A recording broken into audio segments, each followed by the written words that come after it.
Сәлеметсіңдер ме балалар? Сауат ашу сабағымызды бастайық. Бүгінгі сабағымыздың тақырыбы табиғатқа саяхат, Ö дыбысымен әрпі.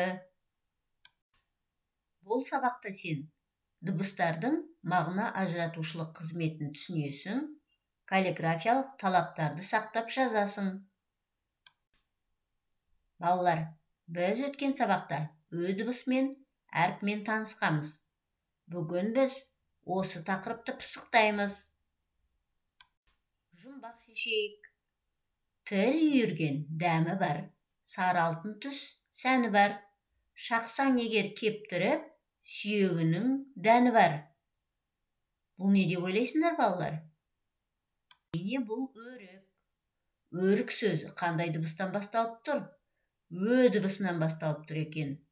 Ö дыбысы сөздің басында тұр. Енді осы өрік сөзіне дыбыстық талдау жасайық. Өрік, 2 буын бар, 4 дыбыс бар, 2 дауысты дыбыс бар, 2 дауыссыз дыбыс бар екен. Ö дегенім өрік, талға берер көрік. Тіл тарту жаттығуын жаттап алайық. Балалар, біз өткен сабақта О мен Ö дыбыстарын салыстырғанбыз. О жуан дауысты дыбыс болса, Ö жіңішке дауысты дыбыс екен. Мынандай тапсырма, балалар. Сөздерді оқы және айырмашылығын түсіндір. Ор, өр, оң, өң, тол, төл, тор, төр, бол, бөл, сол, сөл. Екінші тапсырма.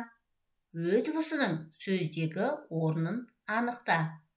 Мына суреттегі заттардың бәрінде Ö дыбысы бар екен. Ö дыбысы сөздің қай жерде келетінін анықтаймыз. Үшінші тапсырма. Өлеңді жатқа айт. Өлең айтып балалар өзен бойын шарлады. Өрмекшіні көріп қап, өрнегіне таң қалды. Өлеңді мәнерлеп жатқа айтайық. Дәптермен жұмыс. Оқулығымыздың 86 бетіндегі көңілді серуен мәтінін қатесіз әдемі көшіріп жаз. Жарайсыңдар, балалар.